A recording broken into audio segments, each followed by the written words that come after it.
Good afternoon, everyone, and welcome to Beyond the Headlines. Today, we take a closer look at the stories shaping our communities and our future, going past the surface and into the context, the impact, and the conversations that matter. I'm DJ Moises. Today, we turn our attention to the province's bus terminals, which are preparing for the extended surge of passengers returning home for Kalag-Kalag 2025. Our guest is Ahmed Cuizon, head of the bus terminals, who will share how his team is helping vulnerable passengers and ensuring smoother travel during the observance of All Saints and All Souls Day. Good afternoon, Ahmed. Good afternoon, DJ, and good afternoon to all our viewers. And thank you for making time. No, I You're know welcome. this is a busy season for you. It is, yes. Sige, so let's start on the lighter side. No? So when was the last time you took the public bus transport And that was in the last city? week. Okay. Last week. I took a bus from the airport in Mactan and all the way to SMC side. That's the My Bus bus. No? And how was the experience so far? Well, it was good. Primarily, I think because the bus of My Bus is actually not a public utility bus. Its technical qualification is called the HQPTS, or High Quality Public Transport Service, which is, of course, a special denomination of public utility bus exclusive for the airport.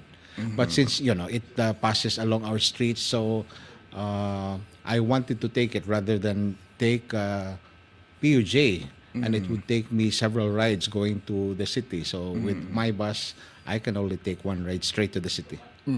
And based on that experience, at least that experience, can you categorically say that we are approaching, or if not, to the level of developed countries when it comes to that particular public transport experience?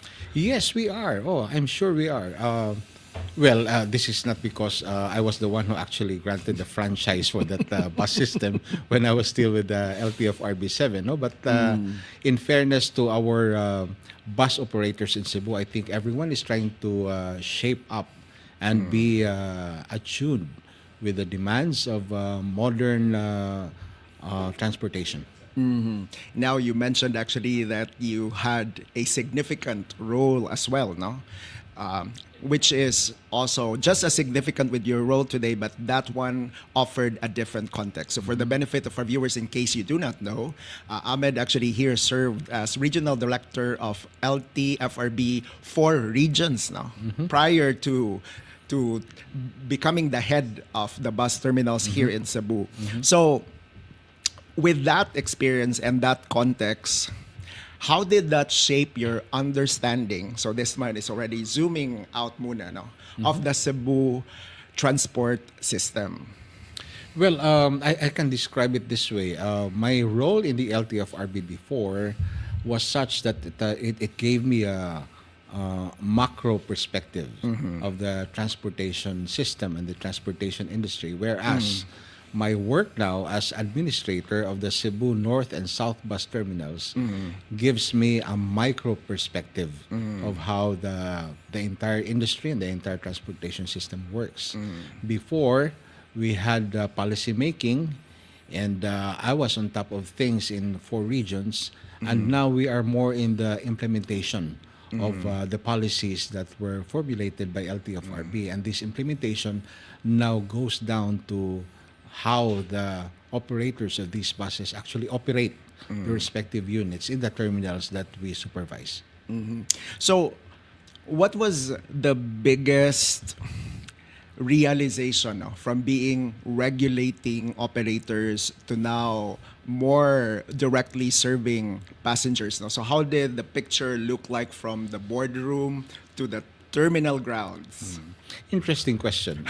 Indeed, there are some insights that I've just learned now. No, before, when I was with LTFRB, yes, it is true. I had a macro perspective of things, and we had a very ideal vision of what the modernization of our public transportation in the Philippines and in the region and in Cebu should look like. And we were thinking that everyone should be attuned to that in attaining that vision, that goal of modernizing our public transportation. But now that we are in the reality of things on the ground, I can see that many of our operators are actually finding it hard to comply with the basic requirements that were originally enacted and imposed by LTFRB. For instance, the GPS system. Oh. Supposedly, all these bus units should already be operating their GPS systems, but some of the units are not. And surprisingly, this is a secret that I'd want to share I'd want to share with you. Sometimes the bus operators and the bus drivers only install their GPS whenever it's inspection time. And since there are no actual authorities that inspect this GPS system every day on the road Or random. or at random, so therefore they get to escape the provision as required by law. The other thing is about the AFCS, the automatic fare collection system. Many people have been asking why AFCS is not yet being practiced in the Philippines. When in other countries, you simply get a card, and then when you board a bus, you simply beep it in the machine called Correct. the AFCS, automatic fare collection system, and then the fare is already deducted in that card. But here in the Philippines, that is not quite practiced. Why? Well, the reality is that number one, sometimes the AFCS systems are deliberately destroyed by some elements in the industry. Why? Because they'd rather receive cash directly from the passengers. And why is that so? Well, I hate to say this, but some of our drivers and conductors would earn extra income with the extra cash that they're actually holding rather than have it charged with the cards. True. So it is called in Cebuano or in the Filipino the kupit system. That's why the pilferage is quite a factor to contend with when it comes to the imposition of the AFCS system. So these are some of the things that I've noticed on the ground. Actually, this one is particularly on the automatic fare collection. This is honestly new to me. This factor is actually new to me because I thought the limitation was really technology. So in the context then of GPS, although while it's already enforced, but it's not widely or diligently implemented, will there be what is required for AFC at least to be a requirement? We'll deal with the implementation later on. Well, first of all these public transport units should have working Wi-Fi. No? Unfortunately, not all of these units have working Wi-Fi. Is that a requirement already? It is. It is. Okay. As a matter of fact, supposedly the Wi-Fi should even be available to passengers, so that when they are aboard these buses and aboard these modern PUJs, for instance, they should be able to communicate with their loved ones who are probably waiting for them at the destination. That hey, I'm coming. I'll be there in 10 minutes or so, something like that. So they should have at least a working Wi-Fi. Which is a prerequisite for an automatic fare collection Yes. to be implemented. Yes, and that is also a prerequisite to the approval and the renewal of their franchise units. Okay. So just to clarify, is AFC already a requirement or not yet? It is. It is. Okay. But upon inspection, it is there. No? And, surprisingly, it works. But, even... let me cite a parallel case in many working organizations, non-transport this time, but in ordinary offices. No? You remember the time when punching in and out of work was by the Bundy clock? And of course, we learned that many employees would try to destroy that Bundy clock so that they'd rather have their time in and time out written on the logbook. Because by writing on the logbook, they can actually cheat on the time because, if it is on the Bundy clock, of course, they can achieve to the time. So it's something like that. Which, by the way, we might have that time later because I'd like to dwell. cheat? No. To dwell on honesty, later Okay. on. But This is, to me, at least even if it's not widely implemented by the operators, but I'm already glad actually that GPS is a requirement, Wi-Fi is a requirement, and automatic fare collection is a requirement because that's also the question, that are on the minds, of a lot of commuters or people. I'm sure. Yes, and I'm glad that they are requirements. So at least now we can help in reporting, no, just in case these are not really implemented. No. So when you say Wi-Fi, ba, an automatic fare collection, or even the GPS, is this just for the terminals? I mean, for the buses that are operating in the bus terminals, or these modern jeepneys also that Yes. are. Oh, okay, same requirement for them. Modern jeepneys, yes. As a Modern matter of fact, jeepneys. it was first implemented in the modern jeepney industry before it got to the buses. Actually, maybe my standards already has already been lowered, but I'm already glad that to begin with it's a requirement because at this time it's just a matter of really just enforcing It is, them, yes. no? Sige. So, how are you working closely now because you were with LTFRB? So, how is your agency through you is coordinating with other agencies like LTO, LTFRB, no, and even the local government?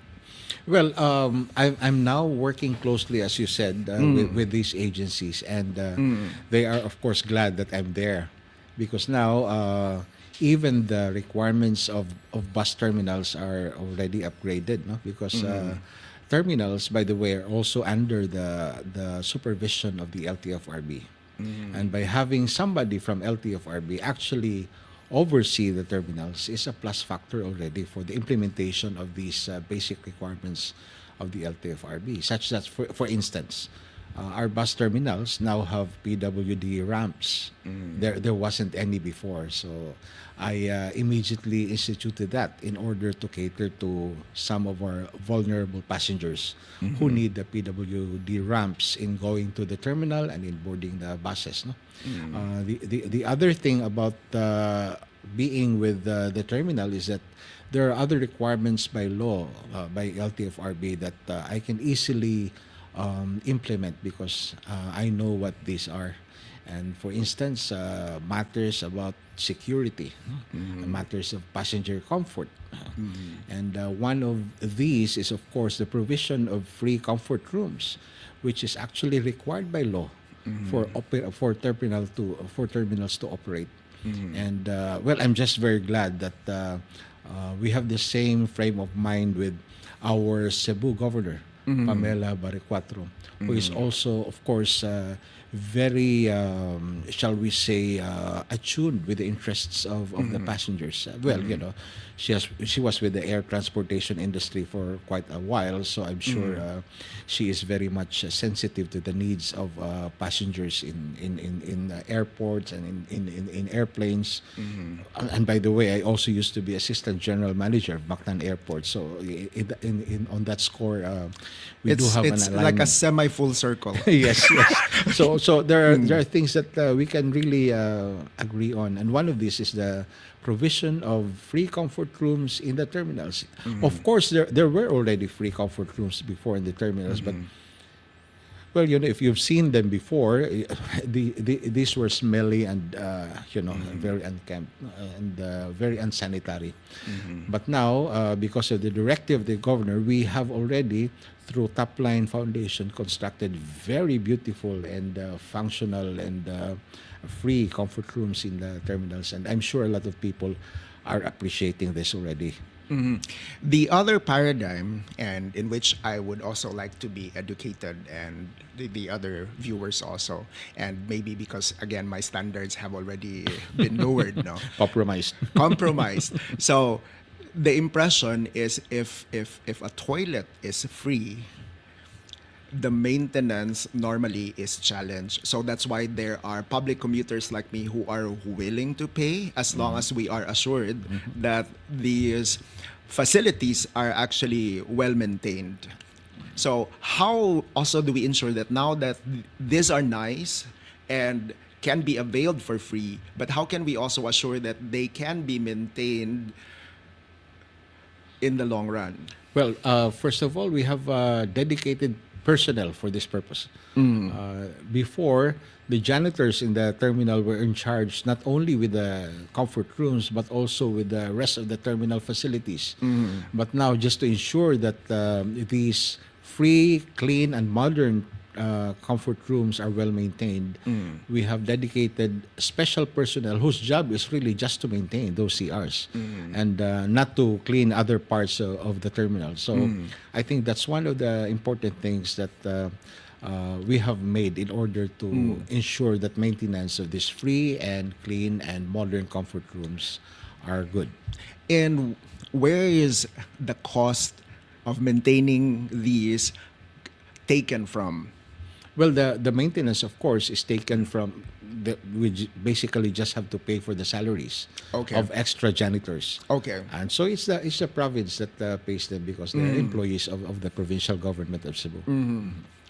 No, but so now instead of my standards have been compromised, I think it's already elevated. No, A little high. no, because it's a paradigm shift. No, that the public can actually avail of good and well maintained toilets for free.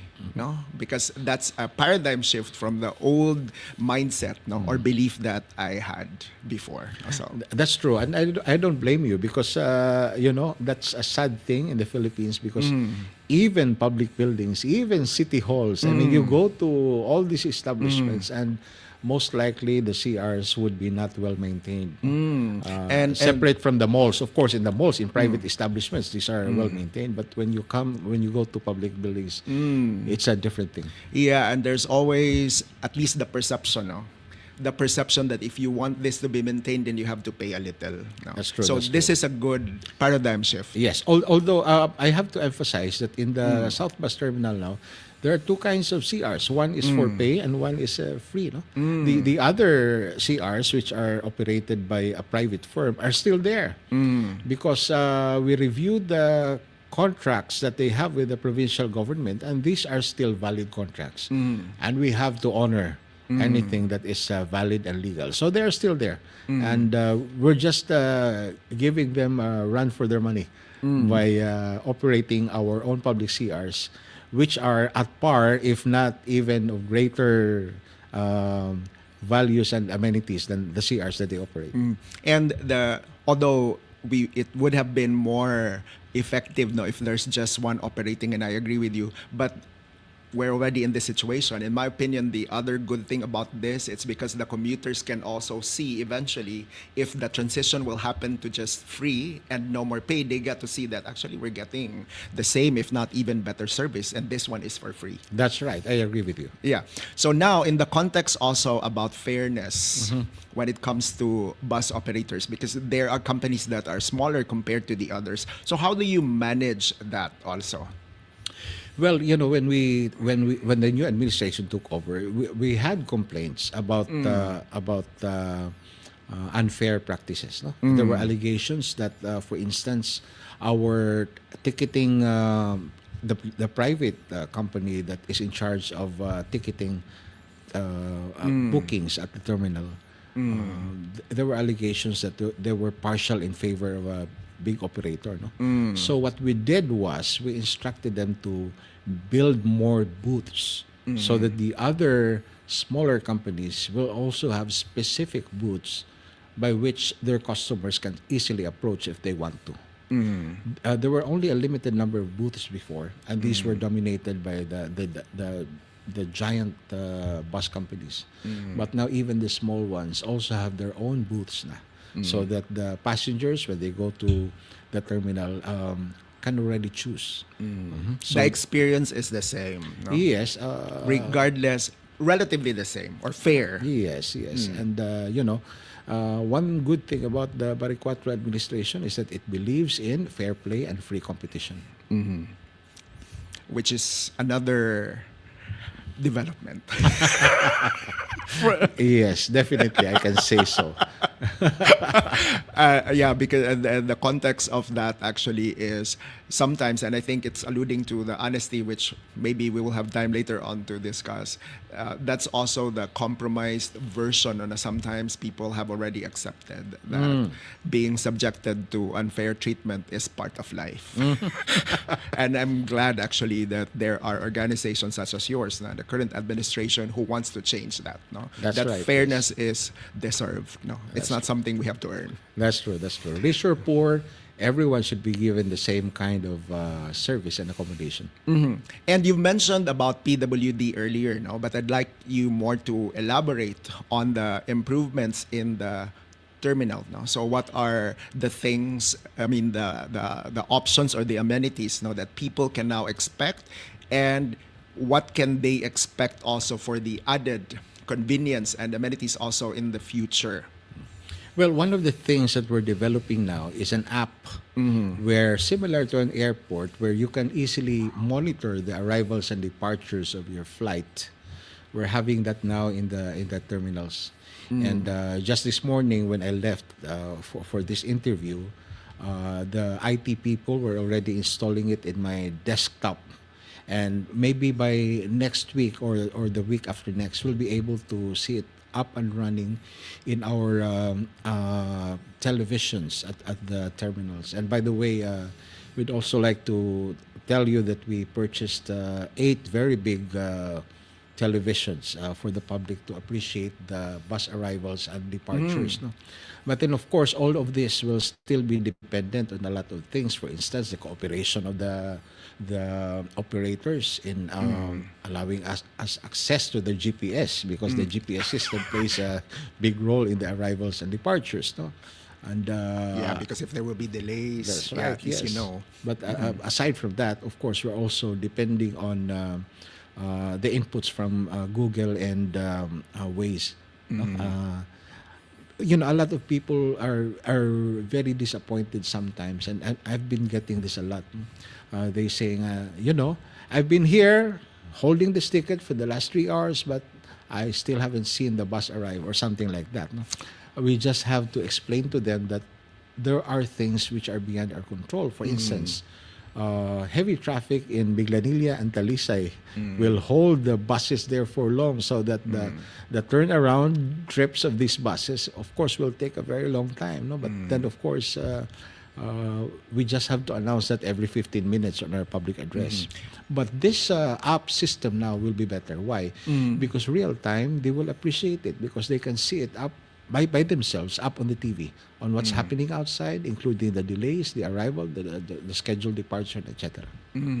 So they what I think what I learned, because I also had my time with the service industry, and this development is also positive, because normally people become uncomfortable if there's a delay and they're not seeing the status. No?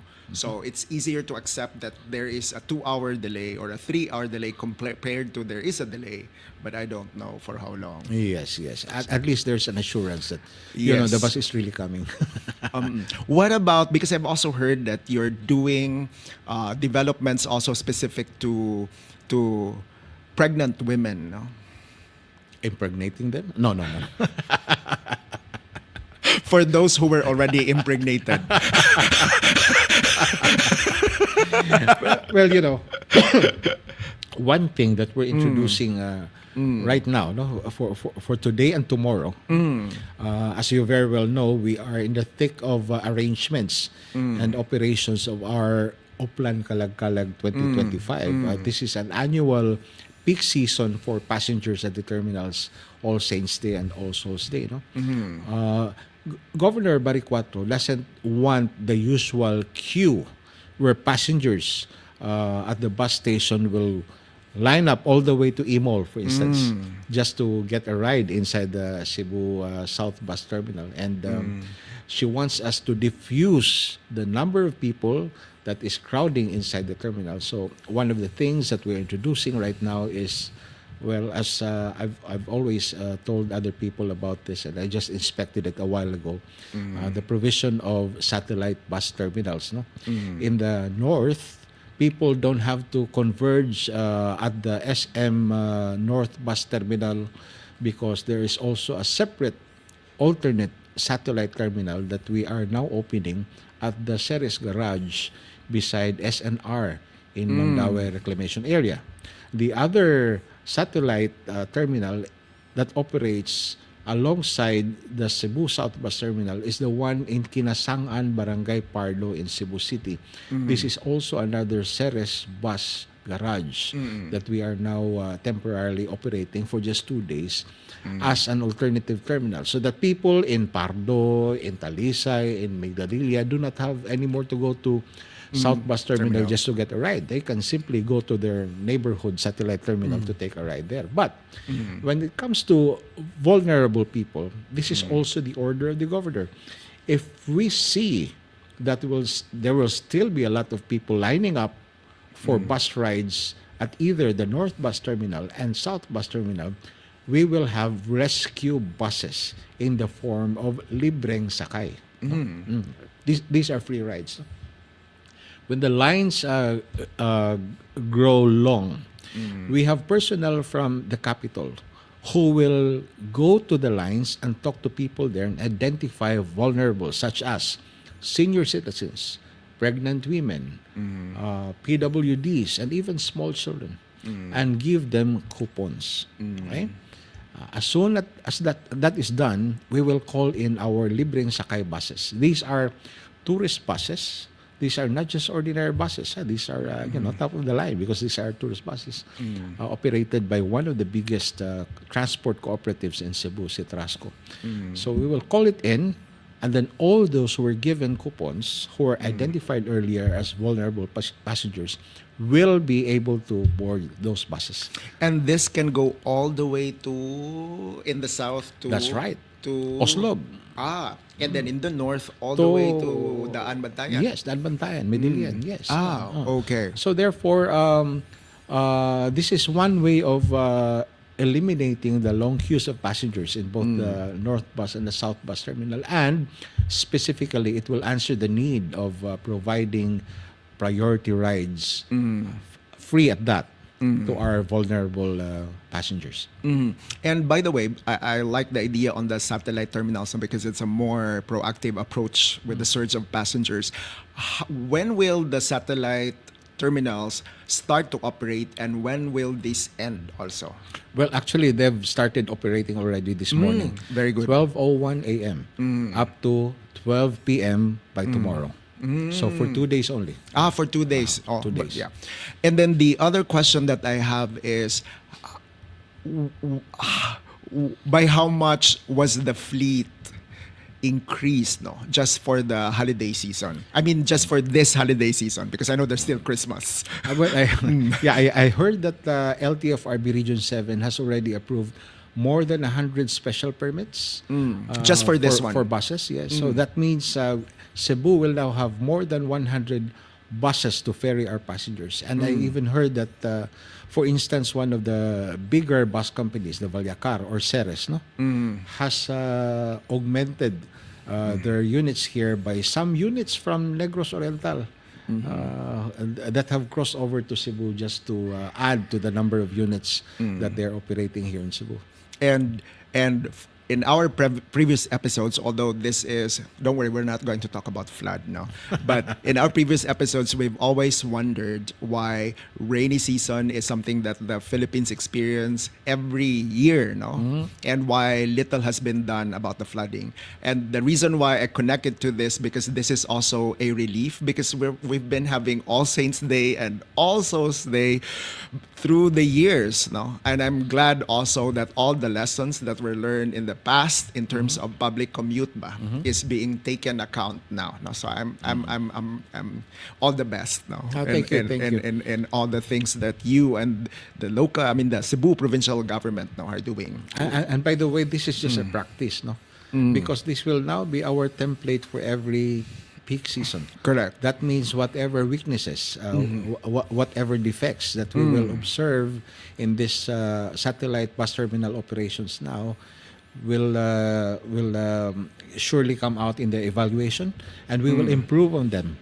come next peak season, which is Christmas which is already. Christmas. So we will improve on things as we go along, so that all the more we will be able to provide the extreme comfort and convenience that the passengers need. By the way, you mentioned earlier about improvements on the toilets. No, are there already breastfeeding stations also?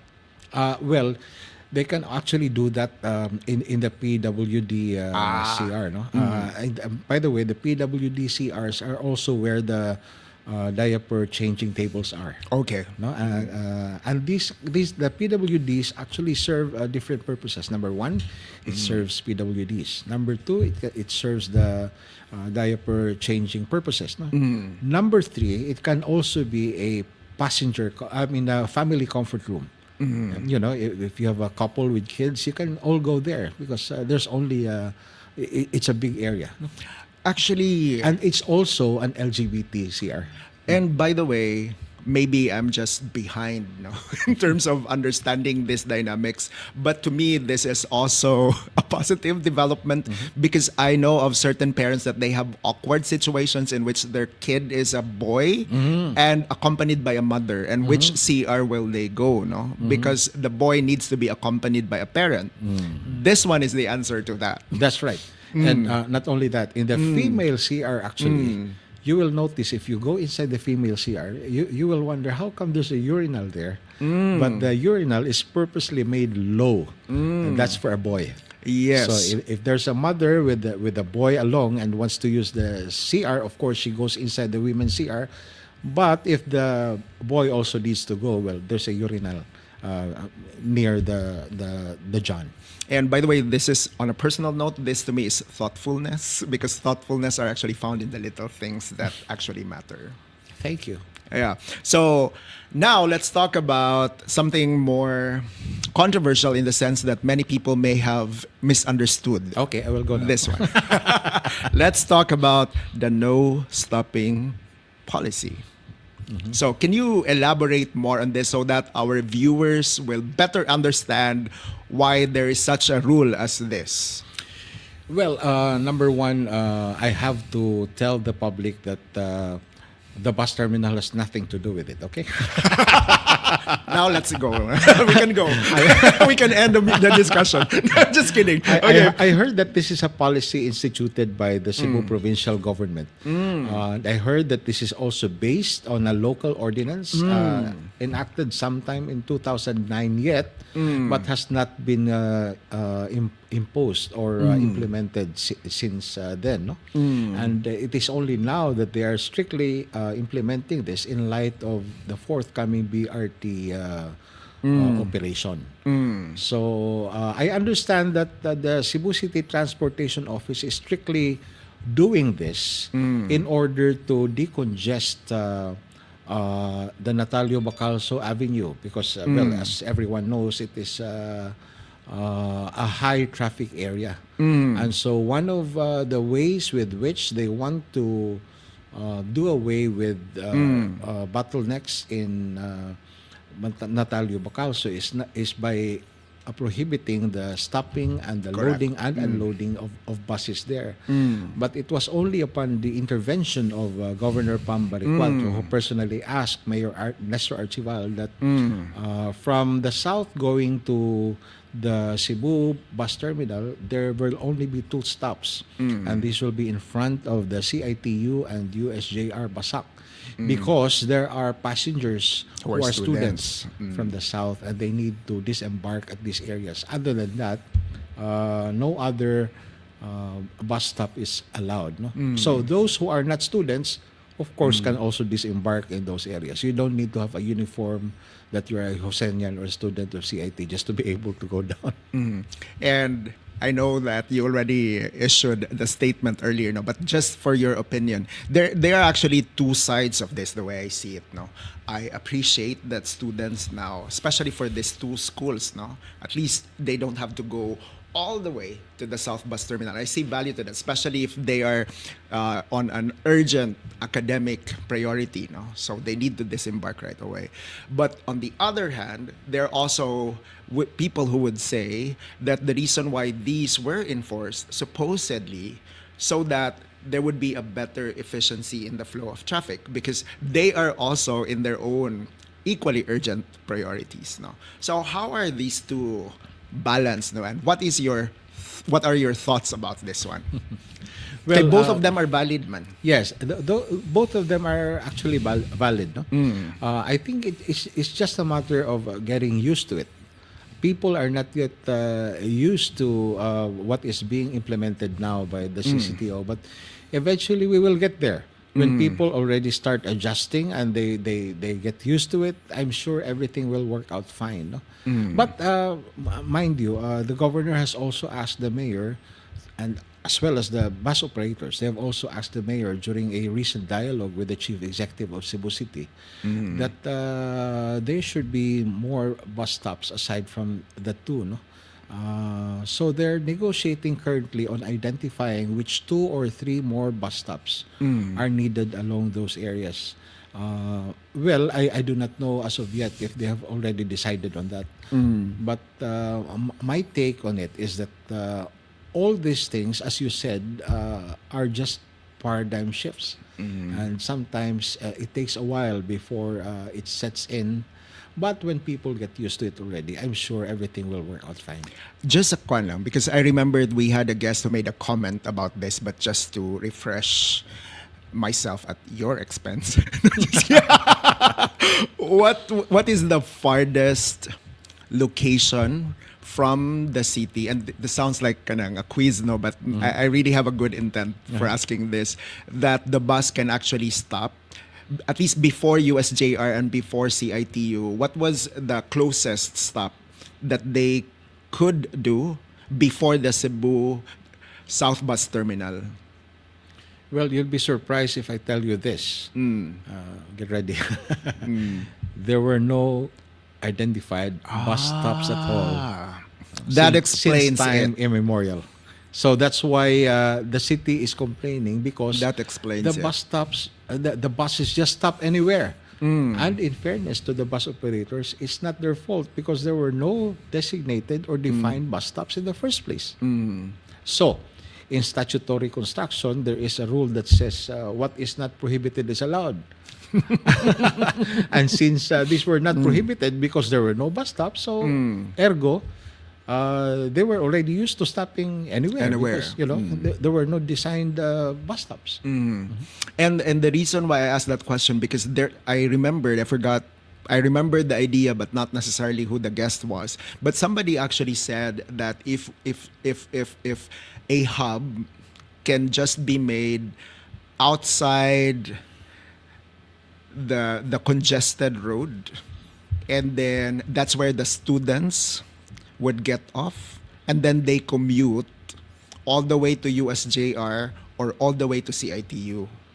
Somebody presented that idea. Well, the rule of thumb there is the LTFRB rule. The LTFRB rule says that in the case of V hires or GT Express, the vans, there's a rule in the LTFRB that says you can actually allow, because the GT Express is point to point, no?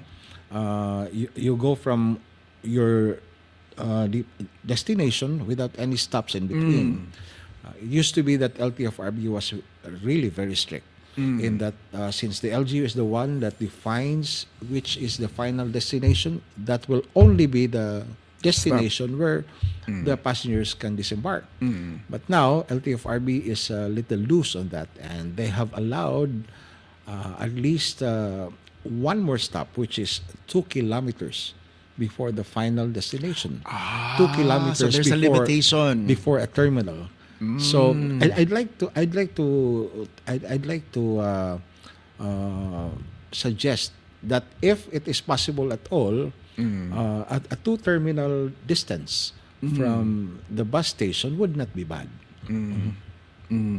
So now I understand better also that there's a policy also that as of the moment needs also to be to be observed.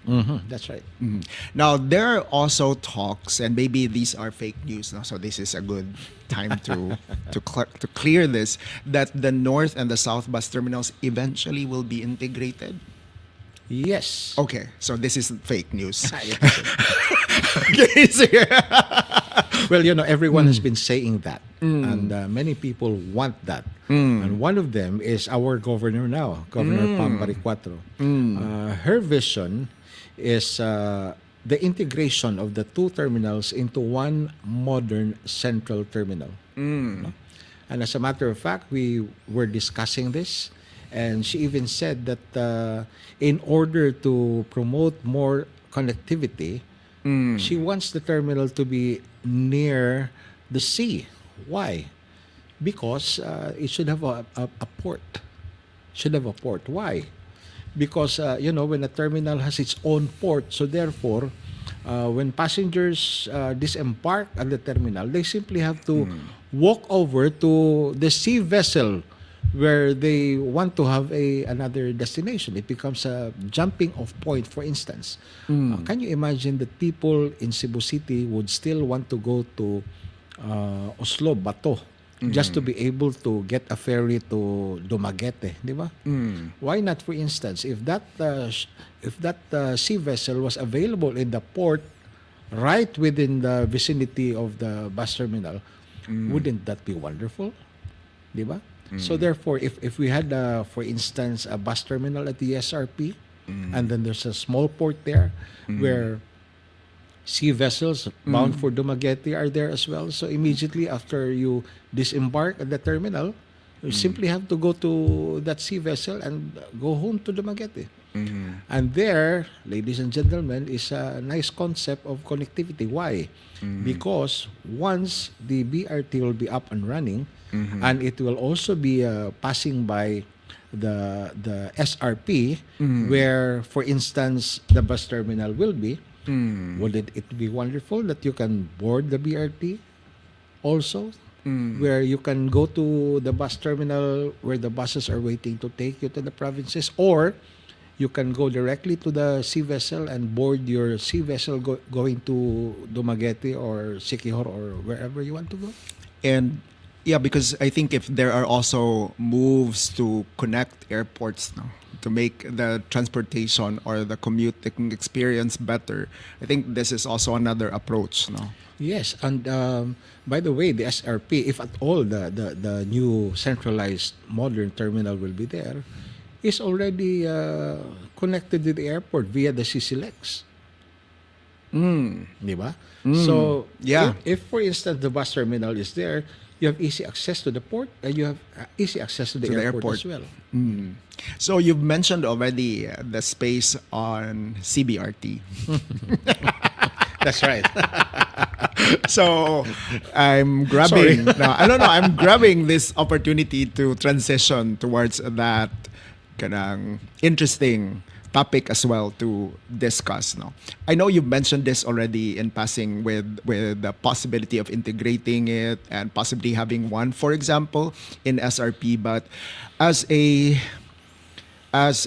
CBRT ba is now, it's, in fact, the package one is about to be launched already. November And- 5, yes. Yes. And we are optimistic that the rest of the packages will also have to follow, 2 and 3. So, in your view, no, how will Cebu bus terminals complement and connect to the BRT? Well, we have to, of course, establish the groundwork for the BRT that it only works within Cebu City, right?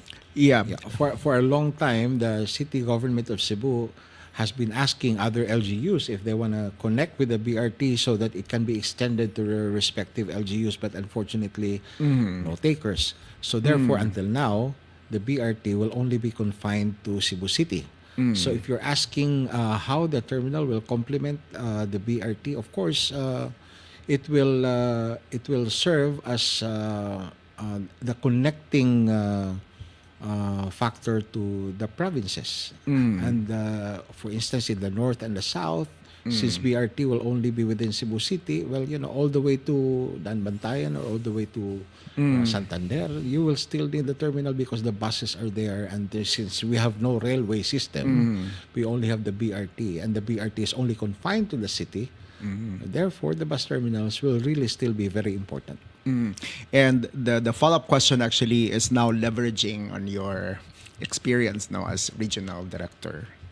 So in your view also, there are certain operators and even drivers who are apprehensive, no? Because while they have been assured, no, that there will be no displacement, and that's the ideal scenario, no? But in your view, can you dig deeper also or dive deeper on how they can further be assured that nobody is really left behind in this progress, no?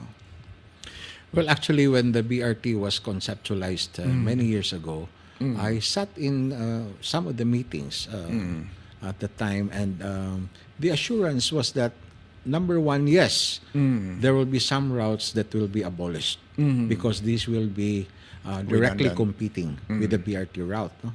But on the other hand, the assurance is that there will be no total displacement. Why?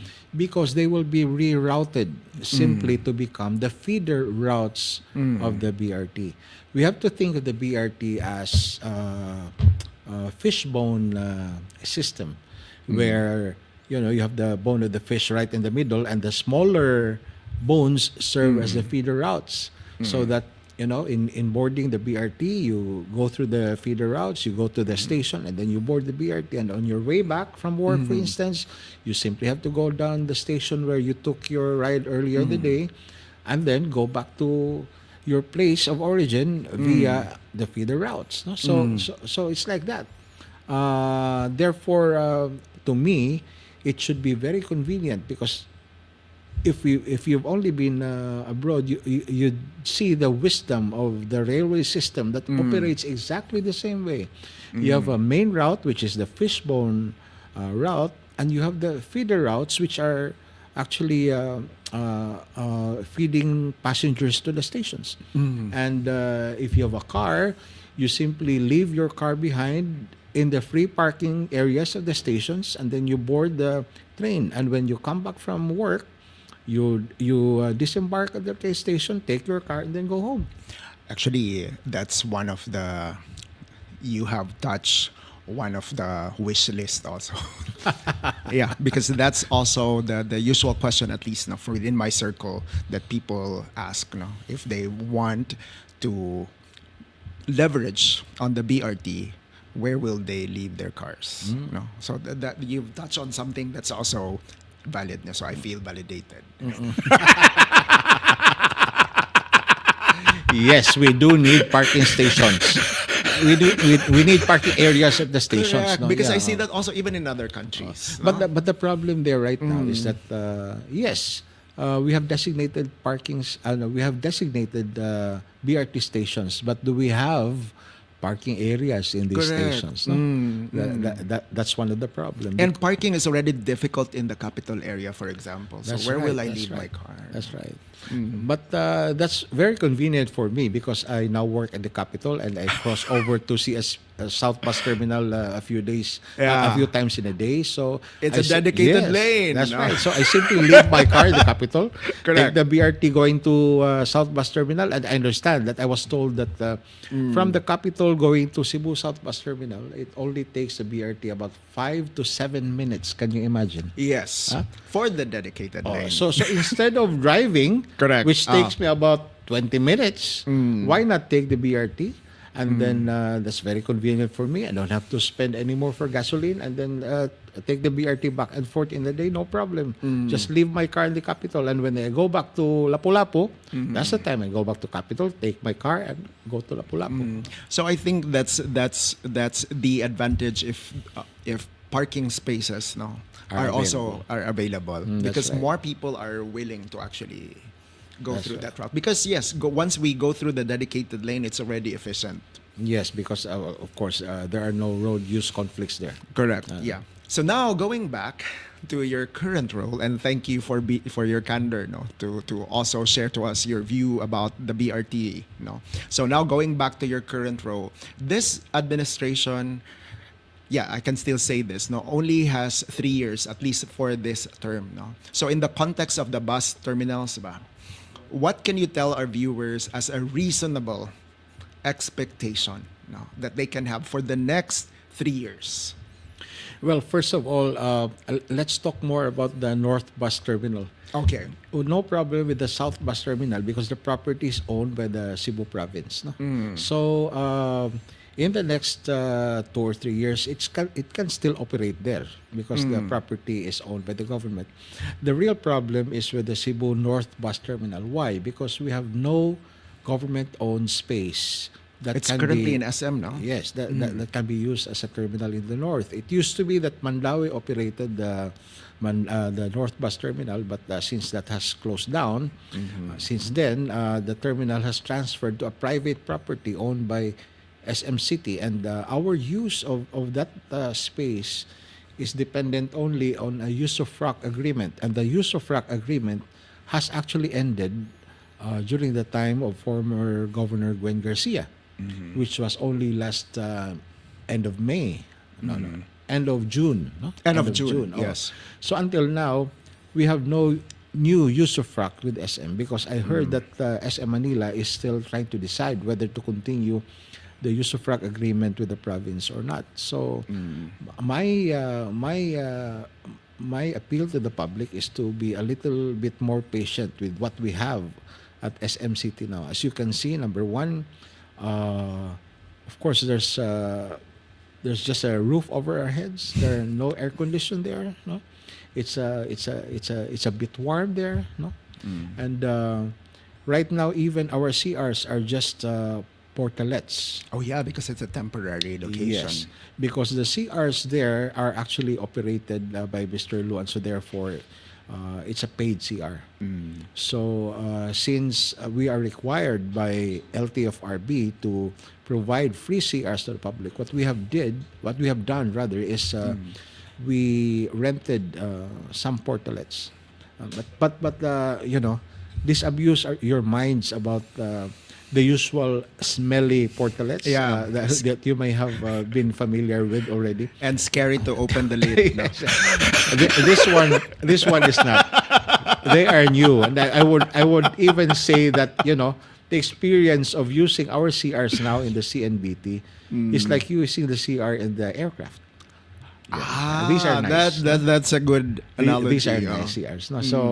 So the problem lang there is that we cannot definitely build permanent structures to make permanent comfort rooms because the property is not ours. Correct. And the Commission on Audit does not allow a government agency to introduce improvements, to build concrete structures and to spend money on a property which is not owned by the government. But then this one is actually refreshing, no? No, because in some locations, in some countries, when the cover is actually down, it indicates that it's been cleaned and sanitized. But at least from my view, when I get into a portalet and it's closed, it's like, You're afraid? what's the surprise underneath, no? But anyhow, sige, before, and sorry to our viewers, it's lunchtime, no? Yeah, lunchtime bitaw. But anyhow, because I can tell also that you have, at least my first impression, no? You have a well-balanced nature. I know that the roles, no, that you had, and even your current role, has its own set of pressures, no? How do you keep your sense of humor? Well, basically, I'm a happy person. So I grew up in a happy family, so we laugh all the time, and even in our worst times, we still find time to, make something funny out of it.